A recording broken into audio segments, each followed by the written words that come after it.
Okay, so today we're making struffoli, which are like honey donuts, these tiny little marble-sized ones. You're gonna need flour. I'm adding sugar, but you don't have to at all. Some vanilla extract and some honey, of course, and the frying oil of your choice, and 3 eggs. 2 cups of flour. Oh, and before you do anything else, start frying your oil. Start it heating up, boiling, because that takes the longest out of everything. And then you can just add your eggs to your flour, the vanilla in there, just a little, you know. I'm also gonna add cinnamon, just to give it a little je ne sais quoi. And on top of that, you could add sprinkles at the end, or you could even toss them in chocolate or toss them in caramel or something else instead of the honey if you want to do that.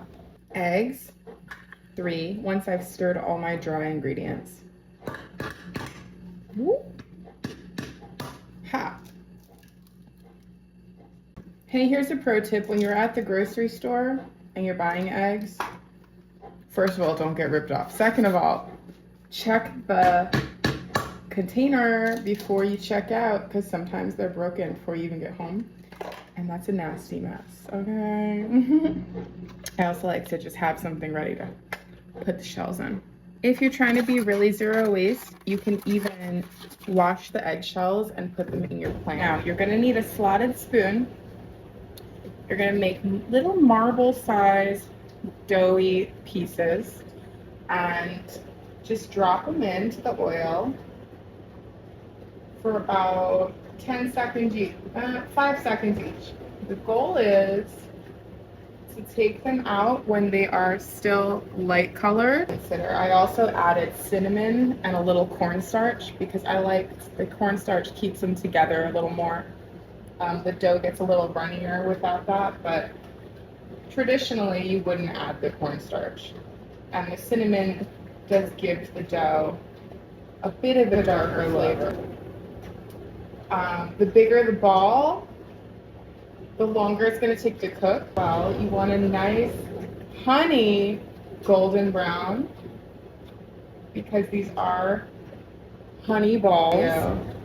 You need enough oil in your pot for your honey balls to be submerged. So you really don't need a lot of oil. The less oil, the better, and be careful. You don't want to start a grease fire. Yeah, I would say a good 1.5 inches of oil. Nothing crazy. It's not like if you use more oil, you get done faster. That's really not the case, because you need to keep an eye on these as you're cooking them, because they cook so fast that it turns from perfectly cooked to totally bad, like almost instantly, and they will continue to fry a little bit once you take them out of the oil. So just keep that in mind as well. Another thing to consider is if your oil is too hot, which it can be too hot, it's gonna burn the outside of your struffoli without even cooking the inside. It doesn't have to be like piping hot. Once I get mine to a boil with the bubbles, I actually turn it off because it's still hot enough to cook these, and it actually does a little bit of a better job when it's not actually bubbling. You can tell they're done as well because they will rise to the top of the oil when they're done. Now, if you're really thinking, look, I haven't made these since I was like 8 with my grandma. But the best thing to do if you're really trying to be prepared is like put a piece of paper towel in a bowl or on a plate so you can put your little fried babies on there once they come out of the pot, so the oil can sink out, you know, so you're not eating extra oil. And really what you want to do is while your oil is boiling, getting hot, you just make all your marbles, like make what I'm doing, just roll all the balls out while you're waiting. And then what you can do is just drop them right in all together. So a really big time saver. unless you enjoy it taking hours and hours, which it can if you don't do this. But I have to go to work, so. Now, as you can see, they have risen to the top, but I'm waiting for the color to come because that'll tell you that they're cooked through. Now, when it starts to smell like pizza free, you know you're done. As you can see, they're turning honey-ish, and I'm waiting. They're expanding as well, which is okay because they are like a donut, so you're gonna expect that. The cornstarch I added is giving it more of an irregular shape, but they would be totally smooth without that. You can actually hear it whistling because they're still frying once they come out. Personally, I prefer to cook them a lot at once because you can see the color better. They rise to the top, you know they're cooked.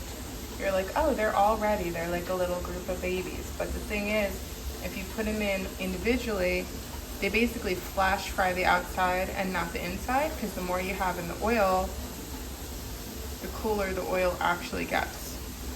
Even if it's just by a little, it helps it cook. You'll see they're starting to brown, and you can kind of compare and contrast. Oh, these are more brown, those are more pale. So yeah, and watch out for splashback, especially if you have pets. It's good to use a frying basket or a slotted spoon to put them in instead of just dropping them in by hand. Be afraid to let them get a good golden brown color on them. It should smell like a carnival when you're done, you know, fried dough. And if they're really pale, you can always throw them back in. I wouldn't recommend it, but it's not the end of the world. The next step and the final one is to get some honey and completely drench and drown them in honey. If you have kids, you can put some sprinkles. Enjoy!